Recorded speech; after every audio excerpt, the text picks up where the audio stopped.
day outside, though. Ooh, Lord, it was so beautiful. If I didn't have bills, I almost told that job, I quit. I'm going to sit outside. Huh? Guess what? That's my decision, not yours. Do what you please. I'm going to do what I please. Look, so now I got to move forward for me. You got to move forward for you. But I ain't going to quit. I got a wedding to pay for.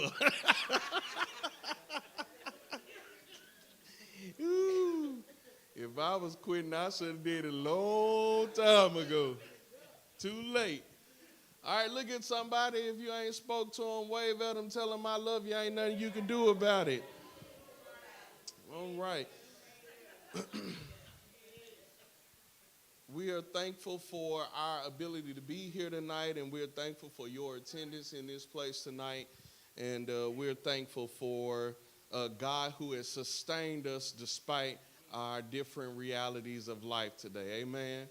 And we're grateful. Take a moment, center yourselves. Some of us came in this place tonight with so many different nuances of life on our mind. And before you can receive this word, I want to encourage you to just take a few seconds, relieve yourself of whatever stresses you came in here with today, because somebody got on your nerves today. Sister Gillespie, you didn't have to wave your hand like that. I mean, almost threw a whole wrist off. Golly, somebody got on your nerves today. Something came up against you that you just felt like you didn't know how you was going to deal with it as life matriculates. Even at work today, the guy he's visited Mr. Sam, I don't know if some of y'all remember him, but he's our security, and came in today and told us last week they had to bust the door down at his dad's house and found his dad face down, and he's been in the hospital, and he's had to put him on in hospice just this morning, and he just said he having a rough time. And you know, there are moments where you want to minister to people, but the truth is you don't know what to say. I know this probably uncommon for some of our deep folks who think I gotta have something to say in every situation. No, I don't know what to say sometimes because I have not lived that experience. And I don't know what it is to have to make a decision to put somebody on hospice. I don't know what that feels like. And so in those moments, you know, I want to encourage you as you do discipleship and as you grow in your walk with Jesus Christ, not having the answer is okay sometimes.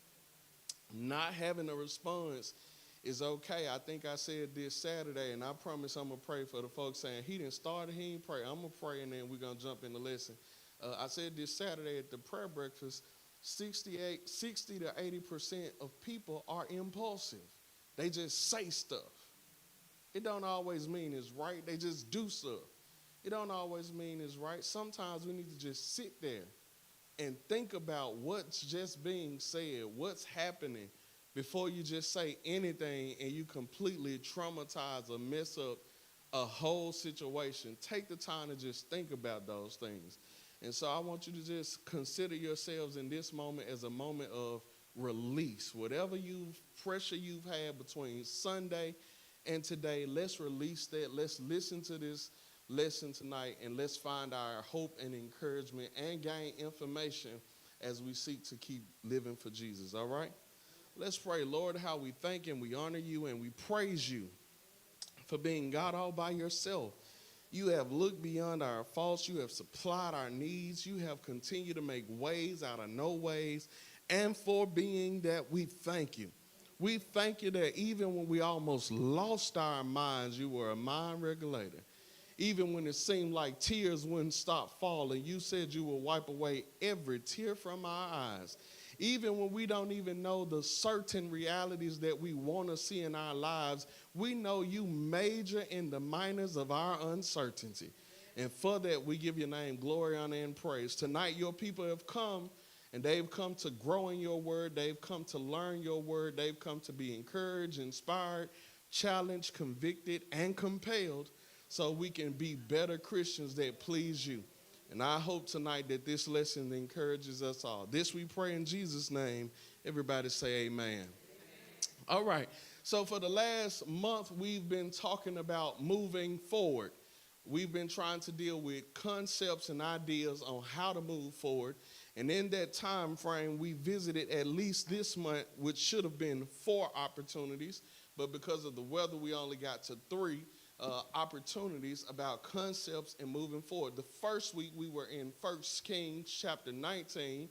And I'm not going to go through the whole lesson, but here's the point of what you should have got. Moving forward sometimes comes with reduction. That it literally means sometimes moving forward is not what you need to take on, is what I need to pull off. And so that's the first thing I hope that you've been doing. And if you don't have it, here's a good time to jot it down for remembrance. That 1 Kings chapter 19 and 21, Elisha has been called to follow Elijah, but in doing so, Elisha has to let some stuff go. He has to reduce some things. If you remember, he had to let go oxen, he had to let go the tools he used, and then guess what? He was finna leave, and he turned back around and said, hold on, let me kiss my mama and daddy bye, which means I got to let some people go. And so the first lesson taught us sometimes to move forward, it means we have to have a moment of reduction. Let some folks go. Let some things go. The second thing caused us to realize in James chapter 1 that moving forward also takes, somebody say, resilience. Resilience. Remember, James is in here talking, and he says, but let this have its perfect work.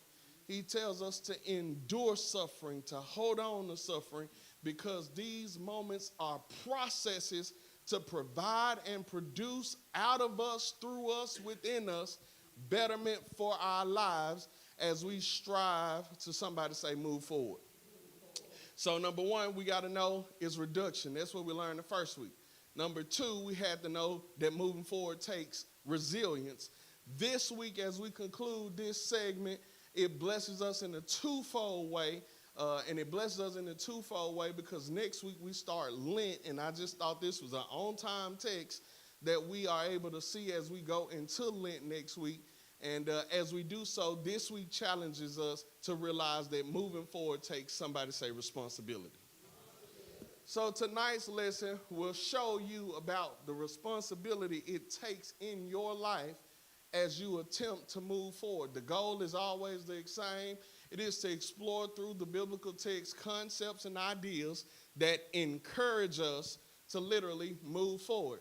Now, if you're in this church and you're tired of hearing me talk about the word move forward, I am so sorry, because this is the year to move forward. And so I am intentionally saying forward this, forward that, forward here, forward there, because I want to get it in your mind. Help me say it. I want to get it in your mind that it's forward. All right? And so this week's text is Luke chapter 9, and we'll look at 2 verses, 23, 24. More so, we will honestly look at 23, but we'll see how 24 supports and bags up verse number 23. Got it? All right. As we start, here's a few questions that I always try to give you as we center our minds on the thought of what we need to learn. Here's number 1. Question is this. So you talking about moving forward. Let me play the devil's advocate for a minute. Y'all talking about moving forward, right? Mother Magaha, so how do you plan to move forward? I want you to jot that down. How do I plan to move forward? Some of us are going to write stuff like, when my husband moved forward, when my wife moved forward, when the Lord, you know, the real safe, when the Lord moves me forward, right? Because we want to move forward, but the question we got to ask first of understanding is, so how do I plan to move forward? All right, got it? That's question 1. How do you plan to move forward? Here's question number 2. It is your plan to move forward solely relied on God?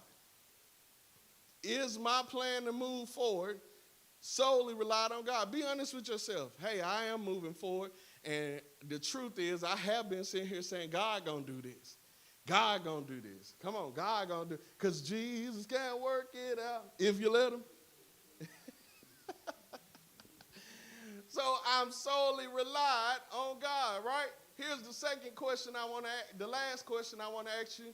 So if God's job is to move you forward, do you have a job in moving forward? Huh? You can answer. Yes, okay. Good. Because remember what I told you this final R was, right? What was it? Responsibility. That this week's lesson tells you that yes, we want to move forward. Yes, I've got to move forward. But I got to wake up my sleeping, stagnated, stuck folk and tell you, but moving forward is also your responsibility. You might want to write that on 3 lines in your journal right now. My responsibility. Right? Because what I am not trying to do is let me debunk the idea of this. I'm not telling you God doesn't have a part. I'm telling you, but you do have a part. There's some things, church, hear me, God will do, but there's some things you got to do. And sometimes I think we hold up the prayer line of God, asking God to fix and change stuff that we just got to do if we take a little discipline. You hear me? God helped me to lose weight, but you still at the table. When you going to push back? Uh-oh, I'm about to get in trouble. Let me try something else. God keep me from buying shoes, but every time you look up, you're scrolling. Huh? Let me find something else. Lord, keep me from binge watching this show and reading my word. Maybe you need to cut the TV off. God ain't got to cut your power off for you to cut your TV off. Come on now. He cut the power off, then you be saying, ooh, I can't read nothing. It's dark. Right? And so there are some things, though, here's the truth. If we be honest, and that's why I like for you to write your stuff, because sometimes the better honest we can be is with ourselves, and we don't want everybody else to know our business. Some folk only come to see everybody's business. Mind your business. And you need to write these things so when you go back and you look into your repertoire or you advance or evaluate, if you will, for the lack of better terms, your life, you need to be able to look at that journey and say, now, I have been sitting here saying, I'm just waiting on the Lord. You know, you talk to people and they say, well, what you doing? Child, I'm waiting on God. You ever met folk like that? I'm waiting on God. And I want to tell you the truth. Ain't nothing wrong with waiting on him. Say if you wait on him, he'll mount up on wings as eagle. You'll walk and won't faint. You'll run. I was going to run, but I don't feel like it, and you won't get weary. Right? Ain't nothing wrong with waiting on God, but here's what I am trying to tell you. Be sure that you don't use the excuse of waiting on God to keep you from working to do what you need to do. All right? So here's the take-home truth today. Take-home truth is this. Forward progression often comes at the cost of manual duty. I use that word because most of us drive our cars and they are called automatic, which means when it's automatic, you ain't got to switch no gears. But what if I told you that moving forward in life will cause you not to be an automatic driver, but a manual driver? There are some gears you will have to shift. Can I go back to the table? Because if I do want to lose weight, I have to shift not only how I eat, what I eat, when I eat. Those are all gear shifters you can change. Am I making sense? I'm going to use that one because I know we like to eat. We black folks, we love eating, right? So you got to use. I was telling somebody the other day, it's ironic. I remember Sister Caldwell when I used to be like, I ain't eating till 8:30. You know, that's when I'm eating. Now I done got a little older, and I'm glad to eat before 7 o'clock. Yes, sir, I can eat before 7 o'clock, and I'm good, happy with it. At least I know when I lay down, I ain't go to sleep on a full stomach, right? And so there comes a time, hear me, where what I'm trying to tell you is you have to wrestle with the truth of your reality and realize this. You are not going to sit on your tail and move forward. I tried to find the cutest way to say it, but that was the best way I could. You are not going to stand on the doorpost and think the door is going to open. I could stand there all day, but at some point, I got to use my hand and push it. You are not going to get a job just by sitting there. It was a girl on my last job. I used to always tell her, she used to say, I got this interview and this interview. Lord, forgive me if I was wrong, but I used to say, how your interview go? She said, I don't know. I said, well, did you look up anything? No. I said, so how you expect to really go in there and knock out an interview if you don't know nothing about what you're interviewing for, right? Because there are some things God will align you to do, but are you prepared to do them? Are you willing to do them? And so in this next season of our individual lives, the first thing we have to do, because, I'm always big on telling you it doesn't matter what I believe the Lord is calling us to do holistically, you got to first be able to do these things exclusively. We can't expect people to help us do something as a whole that they are not willing to do first individually. So if you're not doing the work for yourself, what do you expect for you to do it in married couples? If we're not doing the work for ourselves, what do you expect for you to be able to do it when you come together? Sometimes the best work is not couple work, it's single work that becomes couple work. You got to get you together and stop trying to get your husband together. You got to get you together, stop trying to get your wife together. You got to get you together before you try to get the church together. Because it could be you only see the church wrong because you still see wrong. Okay, let me move from that. Forward progression comes at the cost, everybody say, manual duty. You have got to work. This means you don't just move forward in anticipation of what God is going to do, but also acting on what we must do. We want God to enlarge this church and increase our growth, but how many of us truly evangelize? Oh, we want to see the church operate on this level of excellency, and we want to see people in this place, but how many of you prepare for when it's time for you to serve in your place?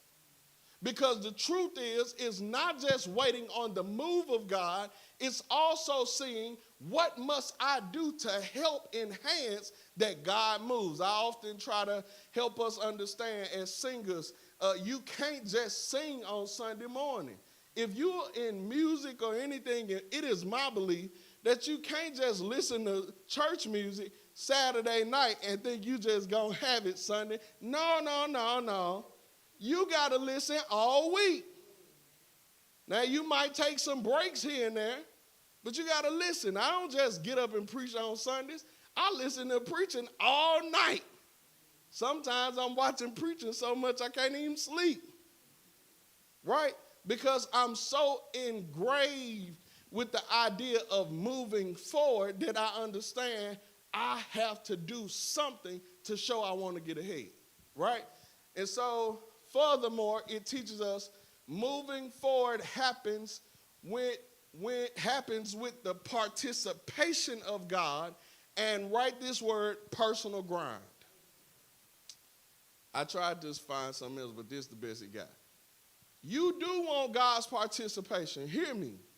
I know you're going through a rough season, you're going through transitions, you're grieving, you're feeling all type of different realities, and do know grief is not just when you lose a loved one in death. Grief happens in many stages, from jobs, from relationships, from sibling trouble, from family trouble. Grief is grief when it feels like you're experiencing loss, and it's okay to grieve, but you do have to know that comes with participation of God, but it also comes with personal grind. Hey, have you Googled yet? And I know we don't need to use Google, but have you Googled yet? What are stages of grief? Because that is a way that you learn how to get through grief.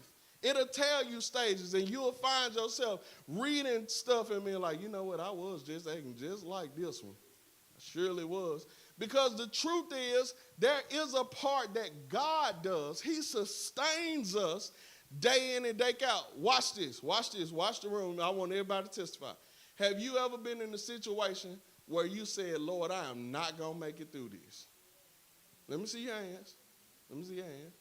Now, when you was in that situation, have you ever realized that you didn't made it out of that or past that, or you still living beyond that? Let me see your hands. Because God's job is not always to fully bring you out. It's to just keep you while you're going through.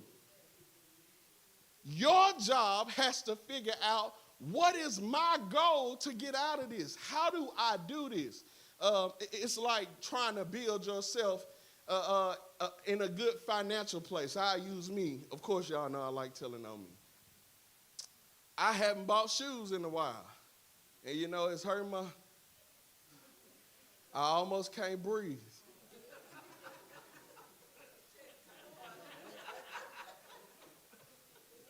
I feel like I need to be put on oxygen right now. I'm about to faint. Right? But here's what I discovered. Especially after finishing a 4-week series, because y'all do know, I don't just preach to y'all, I preach to me. So finishing a 4-week series and sitting in the financial literacy class and sitting there thinking, now she might be right. Maybe I don't need to buy lunch out every day. Maybe I can just say the money I spend on lunch can go in my savings. The shoe, I got so many shoes, I don't even know the last time I wear one pair of shoes. But, you know, so when you think about these realities, here's what I'm saying. At some point, you have to consider, where do I want to move forward at? If I want to move forward in my finances, I can't just expect God to just give me a job when he gave me a job. The truth is, I need to be a good steward. Hear me. I can't just expect God to do everything, but I'm not doing nothing to show God, you know what?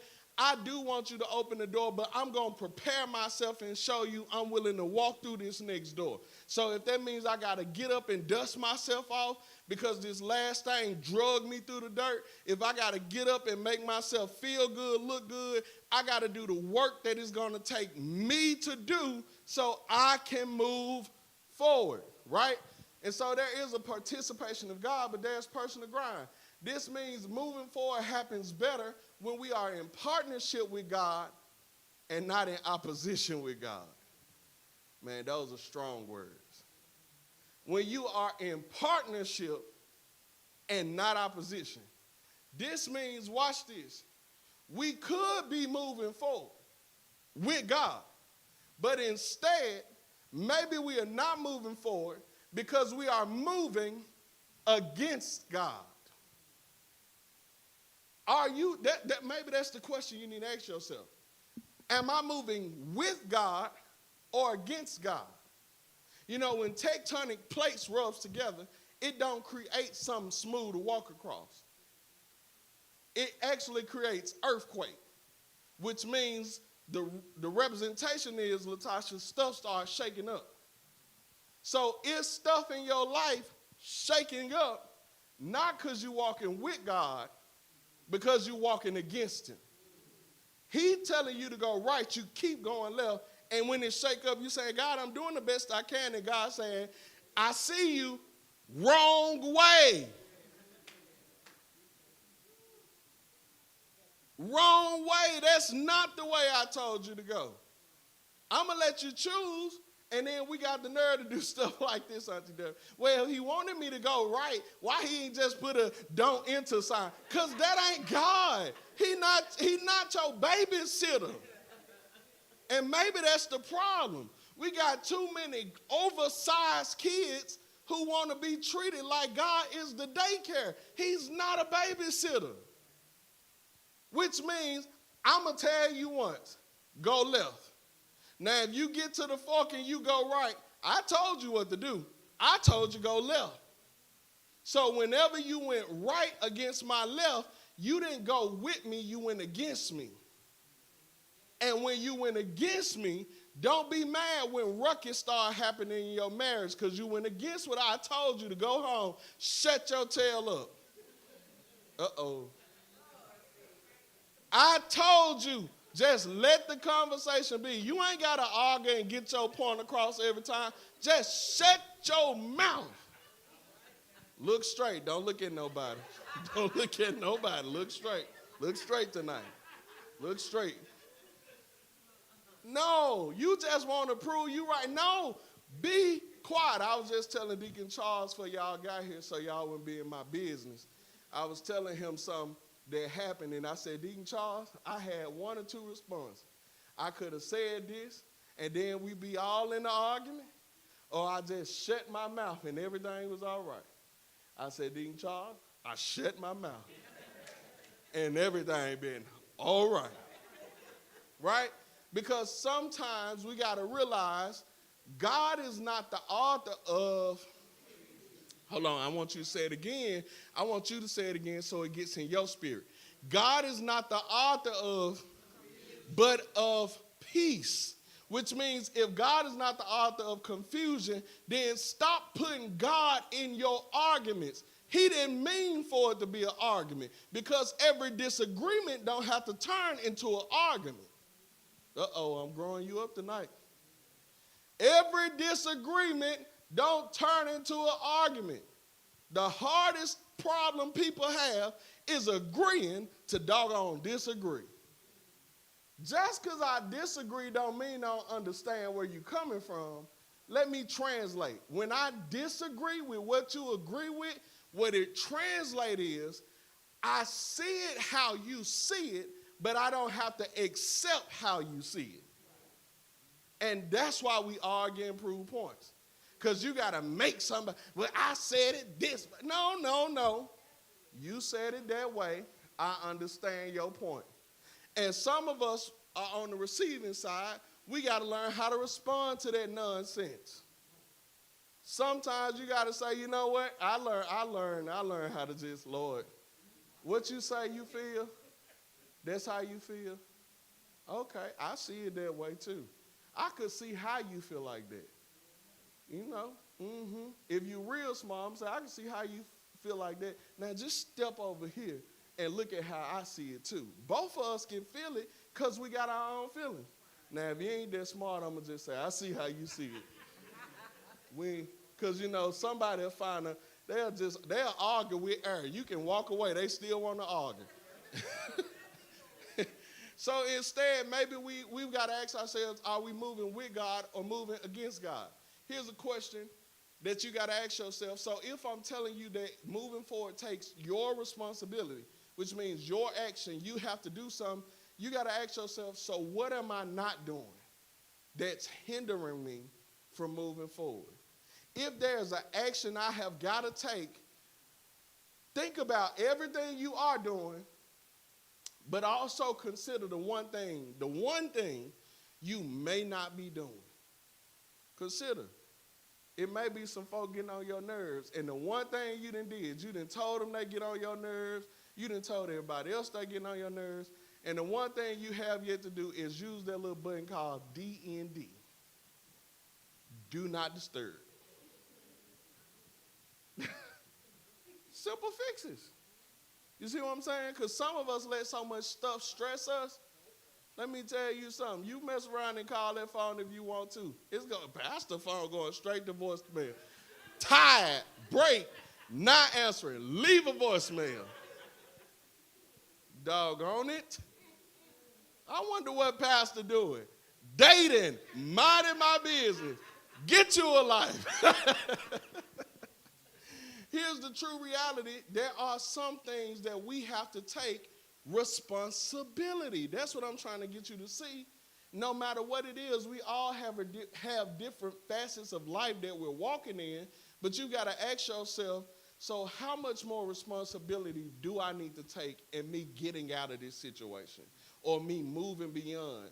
Because everybody wants to be great, and even more than that, most of us want to be greater, but are we doing what it really takes to be greater?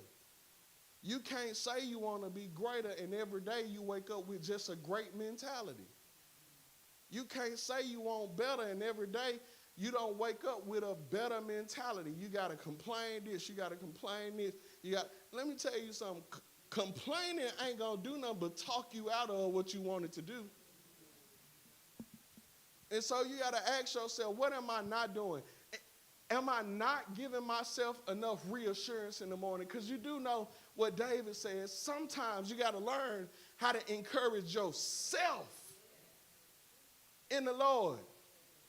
I try not to make y'all touch your neighbors on Wednesday because I make you do it on Sunday. But touch yourself. I got to encourage myself. So instead of waking up complaining about how things are in your life, what am I not doing? I am not reassuring myself that I am fearfully and wonderfully made. I'm not reassuring myself that today is a rough day, but I have survived the day. I am not reassuring myself that I have my moments where I miss this person, I want to walk away, but I'm thankful that God is here. What are you not doing for yourself? What actions are you not taking to help you move forward, right? Let me keep going. So when we get to Luke, because most of y'all thought I wasn't going to talk about the Bible, I'm going to talk about that too. So when you get to Luke, here's what Luke provides us. It provides us with simple concepts and ideas to consider the actions we must take. Tonight is about responsibility. This is what we'll see in Luke chapter 9, 23, 24. Jesus himself is calling the disciples, Deacon Alvin, to responsibility. He is calling them to responsibility. And these are the words you will find there. This is the New International Version. It says, then he, that is Jesus, speaking here supposedly in red. That's what they taught me in Sunday school. Whenever you see red, Jesus is talking. And so in red, here's what Jesus was saying to them. Then he said to them all, you've heard this verse, whoever wants to be my disciple, Terry commentary, whoever want to move forward with me, deny yourself. Take up your cross, hold on, daily. I told you we got to be good readers in this church. Take up your cross daily and follow me. For whoever wants to save their life, hear it, will lose it. But whoever loses their life for me will save it. Now, I know verse 24 don't make good sense yet, but I promise if you hold on, I'm going to give you one small line, and you're going to say, oh, that make a whole lot of sense. All right, watch. Verse 23, here's how we get here. Luke here begins to expose us to a moment in the life of Jesus as he begins to move forward to the point of crucifixion. Jesus is in a conversation with the disciples, and what is about to happen is Jesus is knowing that his hour has come. He's literally about to have to die. And in the verses prior to that, verses maybe like 18, 19, you see Jesus talk to Peter. Maybe you've heard this in Sunday school. So, hey, Peter, who do men say I am? And Peter says, some say you are the Son of God. Some say you are the Messiah. And it's like Jesus said, no. Read it for yourself. No. Don't tell them that. Tell them this. The Son of Man must suffer many things, be afflicted, be killed, but on the third day, be raised again. Jesus does this whole piece. Now, why does he denounce this? Because you got to know, Jesus is never a one who has been looking for the show. He is not a spotlight man. He understands one or two things. People going to either follow me for miracles or they follow me because they mean it. All right, I'm going to let that soak. Because now tonight you got to figure out, so which disciple are you? Do I follow the Lord because I simply want to see him do miracles, or I simply mean it? Which means if I only follow him because I want to see him do miracles, I really don't want him. I just want what he can do for me. But if I follow him because I mean it, I don't care if he never does heal this leg of mine. I'm just going to keep on going with him because I really love him. I don't care if he never heals this broken heart. I know you're a hard man. It sounds like the Hebrew boys, right? Even if you don't do it, I still know you able. And so you got to figure out what type of follower you are first when you're following God. Am I one? I'm just looking for the miracles of God. I say all the time, Daisha, that one of the failed realities that frustrates me in today's sign is too many folk really only come to church for the miracle working Jesus. All we really want is a prophecy. We are so uncertain about life in this generation that all we want somebody to do is say, in 3 years, the Lord is going to give you one husband. You're going to have 5 kids. It's going to be a white picket fence. You're going to have billions of dollars. And watch God. Do you receive it? Bring me $5 to this altar.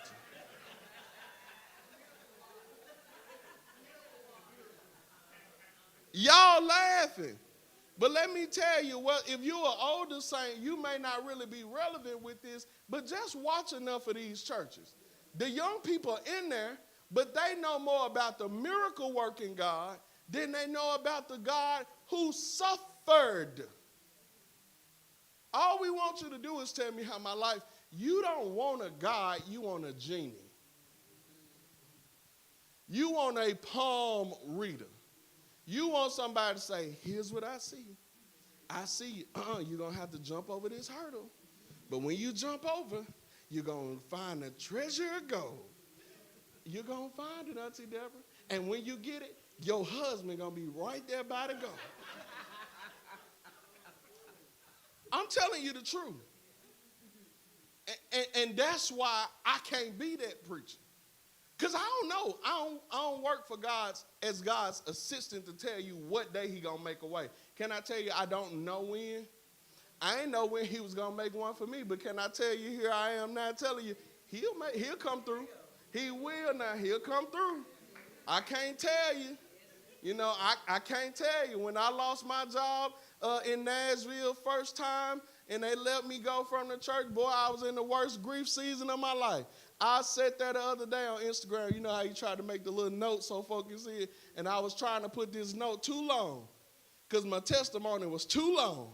But all I really was trying to say is I'm sitting in this house on the couch, and I can remember 4 years ago when I couldn't pay my car note. See, y'all get caught up in your nows. I get caught up in when I couldn't. I'm the person like the 4 lepers. If I don't remember how good it is, I remember more of my obscurity than anything. So you say what you want. No, I remember when I couldn't buy them shoes. And I remember when I couldn't buy these suits.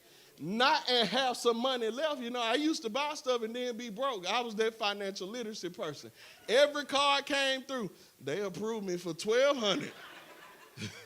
They approved me for $5,000. Now here I am saying they approved me. Ho. No wonder my mama used to stand over the garbage can. What you finna do?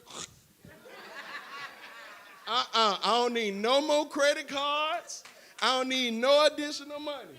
What I got is what I'm supposed to live with because that's what I understand. When I start trying to live over that, that's what they taught us the other day. Most of us try to live beyond our means. Live in your means, baby.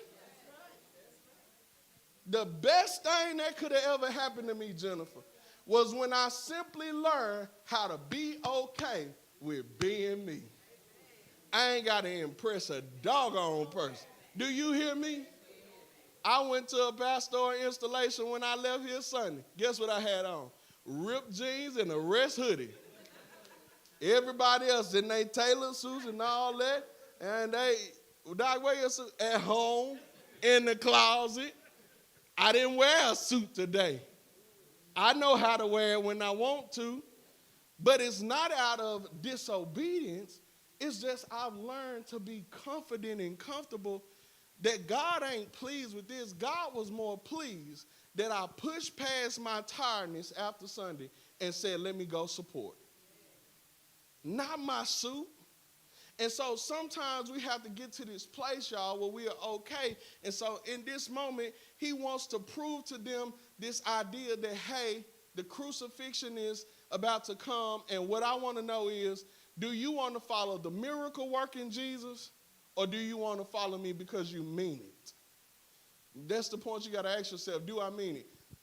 Jesus moves forward. He attempts to warn them of the ideas and concepts, and it would take, if they likewise wanted to move forward, which reminds us moving forward with Jesus and following Jesus takes work. When you are trying to get it right with God, it's more than just your yes on that Sunday. Did you hear it? I got to pick up my cross daily.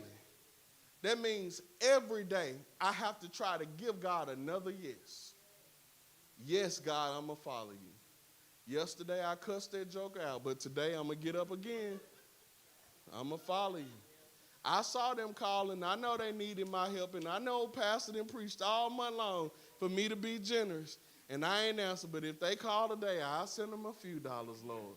I'm going to give you a yes. Every day, y'all, is a different challenge, which is why he says you got to pick it up daily. You got to try it daily. So Luke points out how Jesus is in this moment suggesting that your advancement, hear me on this point, will be based on your investment.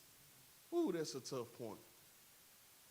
Your advancement will be based on if you can't sit here and say, I want to know my word more, but you're not invested to read it. You can't sit here and say, I want to serve my church more, but you're not invested to figuring out every time you can be there to serve.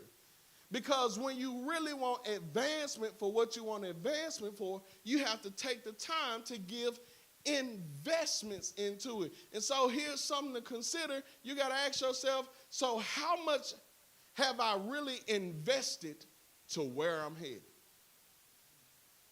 All of us want to move forward. You probably have your own personal goal of moving forward. When you consider where you want to move forward at this phase of your life, regardless to who wasn't there, who ain't going to be there no more, you want to ask yourself, how much am I invested to this? Have I properly done the work I need to do to be into this, to get out of this, to move forward with this? Have I done all that I could do? And am I truly invested? So what? Jesus makes these disciples aware, if you want to move forward with me, it's going to cost you something. You need to write that big on your forehead, not on your paper, right on your forehead. So when you wake up every day and you give God another yes, you need to look at your forehead and say, it's going to cost me something. Your investment will cost you something, right? It will cost you something. And so even in the moments where you're doing certain realities, no, it's not going to be easy. It's going to cost you something. What it costs will be dependent on each one of our lives because all of us are different. Yes, I'm tired sometimes, but I'm trying to get a degree. It's going to cost me some sleep.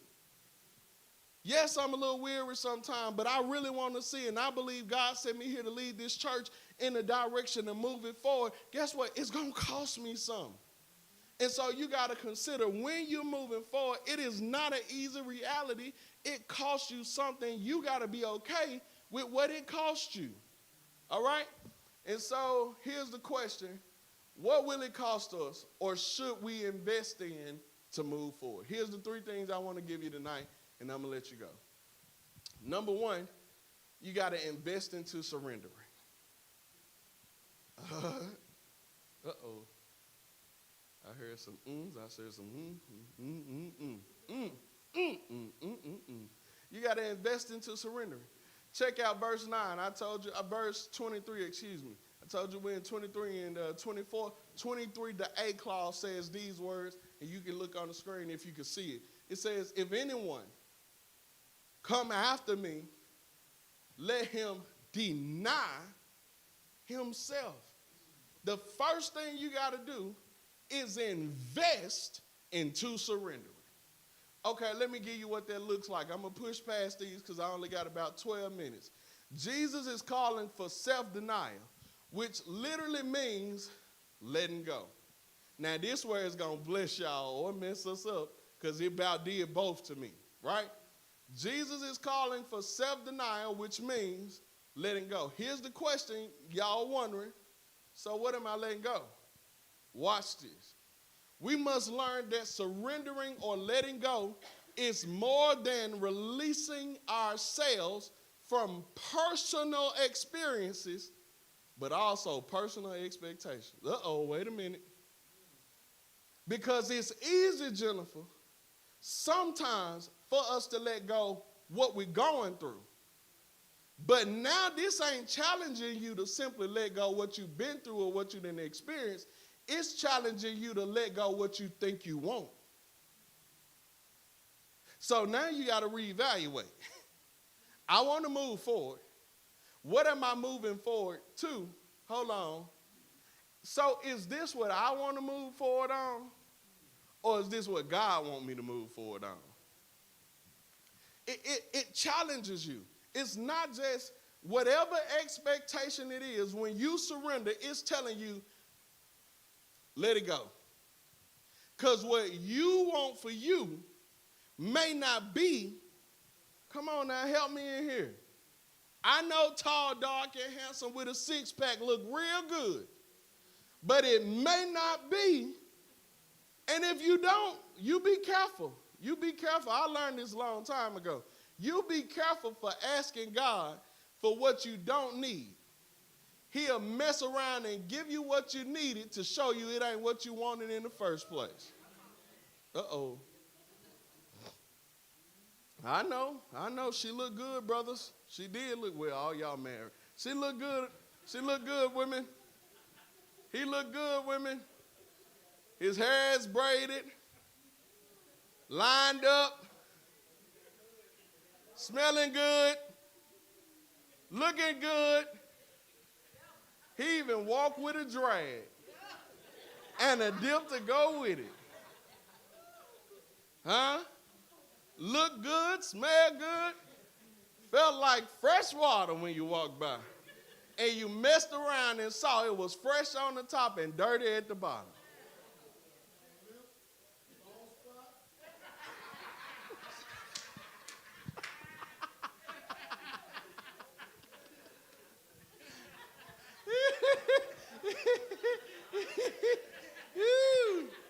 Ooh, Lord. Right? Because you got to be careful. Your expectation might not be what God wants for you, right? And so he's challenging them, and here's why that matters. Let me say this, and then I'll show you why. Proverbs 19:21 says this: many are the plans of a person's heart, but it is the Lord's purpose that prevails. Right? Because it really brings to life the line I just said to you.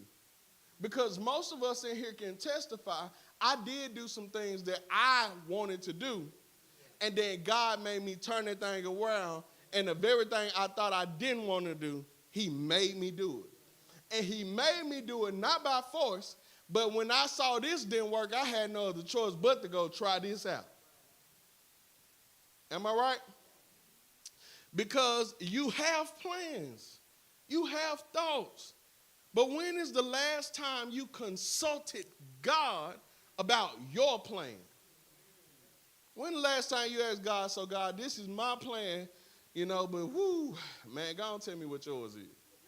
Or go on show me this ain't what my plan should be. Because he may not give you your plan. Even when he told Abraham, he told him, leave the place where I will show you. He didn't even tell him where he was going. He just told him, leave. Go. Start walking. Start walking. When you get there, you'll know this the spot. Jennifer, you act like you've been reading your Bible. And so the problem here is that according to Luke, this is the problem. This is why he had to tell them release their expectation. The problem in here is the disciples really expected Jesus to come to fix the political defect. They were having social and cultural issues. They thought Jesus was coming to fix what was around them. Boy, that was almost a shout right there. But when he shows up, he says, no, I'm not here for your political defect. You got a spiritual defect. In other words, here's what he's trying to say. He's trying to say, maybe things haven't moved forward for you. Watch what the word is. Because you are worried about it moving forward than you moving forward. Hold on. Because this brings some validity, right? Because Too many times we worry about the stuff around us changing. How many times do we sit there and say, Lord, don't even worry about changing what's around me. Change me. Because if you change me and I'm smart with my change, I can change what's around me. You know, it's a story in the Bible about a man like that. The man said, no. I don't want no money, Auntie Deborah. Touch me. Because if you touch me, I ain't got to ask you for no money no more. I can make my own money. So how many times are we depending on God to fix around us but not fix us? I want you to move this forward, but you ain't moving forward. I want you to make this right, but you're not being made right.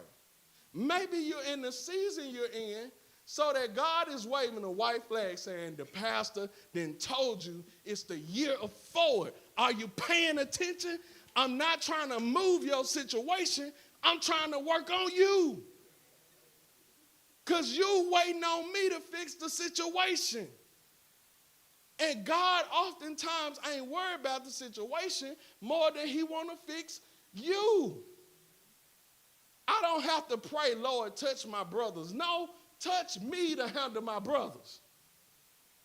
Am I making sense? So there's a danger, hear me, watch this, in expecting progression to be seen in everything you want God to move in, except the ability to move in you. It's folk come to church like that. They want to see God moving every which way in the church. Lord, show that pastor he wrong. Show the choir they wrong. Show the people they shouldn't be doing it. They got all them prayers for everybody else. When last time that, Lord, show me when I'm wrong. Show me when I need to be changed. Show me when it ain't their attitude, it's my attitude, and I think everybody got an attitude because I can't see nothing but my attitude. Right? And so sometimes it means it literally means letting go. Here's the personal consideration. Have I become too submerged in what I expect of God that I'm missing what God expects of me? Am I too engulfed in everything I want God to do for me that I'm not even looking at the fact of what God wants me to do for him? Because that's what really happens. You know, that's why we follow him. He's the miracle working God. I'm engulfed in seeing how he's going to heal grandmama's cancer. I'm engulfed in seeing how he's going to make a way for Big Daddy. And we never figure out that it's not just about how he needs to make a way for them, but how I need to make a way for him. Because some stuff we can bring other people to Christ if we make the way for them. We come to church, do all this shouting and singing, and, the sermon was good. This, that, and the other. And then you don't tell nobody in your house, you know what, you need to go to church. You need to get this word. And let me also again say this, I've said this a lot. You can't correct people when you have not been corrected. Don't expect people to believe that the sermon is good because they don't just want to hear you say it. They need to see you live it. They need to see you live the change. They need to see you live the transformation. They don't just need to hear you say it. People need to see it. Moving forward means removing what you desire to change while accepting what God desires to change, right? Here's the second piece to this. You got to invest into sacrificing. First thing he says is deny yourself, right? That's 23a. But here's the second piece, and take up your cross daily. That's the next piece. This means making adjustments and embracing uncomfortable, unprecedented, and the unbearable for uncommon and move forward. Now that's a lot. That means I got to embrace what does not feel right, what I did not anticipate, and what I cannot hold. God, dog, that thing feel good to say. I got to embrace what does not feel right, what I could not predict, and what I cannot hold, but I'm going to go somewhere I did not see myself going. You got it? And because this is the reality, to experience something different, you got to embrace something different. That's an old saying. You know that. You got to embrace something different. If you need these slides, I'll send them to you. I'm moving fast because I'm pressed for time. Jesus likewise is suggesting that the real ability to move forward won't be pretty or comfortable. You will have to give up your ordinary and deal with the necessary. It's a sacrifice, church, hear me. Which means if you ordinarily are used to this routine, maybe you got to give that routine up so you can get where God wants you to really be. That's why I said invest in sacrificing. It's not easy. He told them, take up not a water bottle, a cross. Culturally, that wasn't just something Jesus died. Culturally, a cross was forbidden to be seen. You know how y'all wear crosses? How we wear crosses around our necks? In their culture, they would run away from you and snatch your cross off your neck. Because the cross for you and I was an emblem of salvation. For them, it was an emblem of lynching. It was the death penalty. I know, thank God that the cross means something different for us, but culturally, they couldn't stand to see a cross.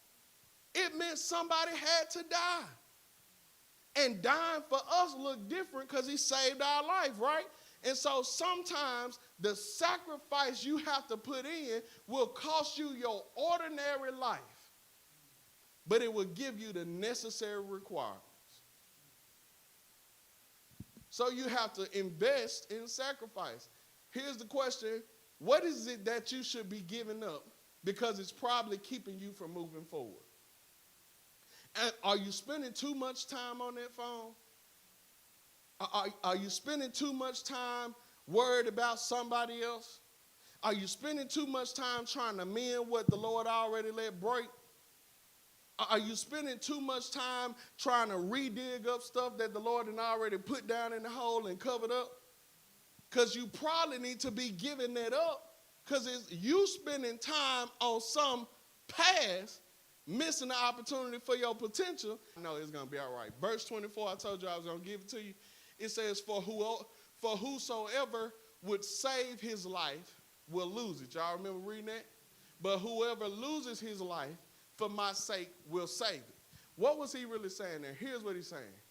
If we cling to comfort, safety, and self-preservation, we ultimately lose the life God has for us. But if we surrender, don't that sound like point one? If we sacrifice,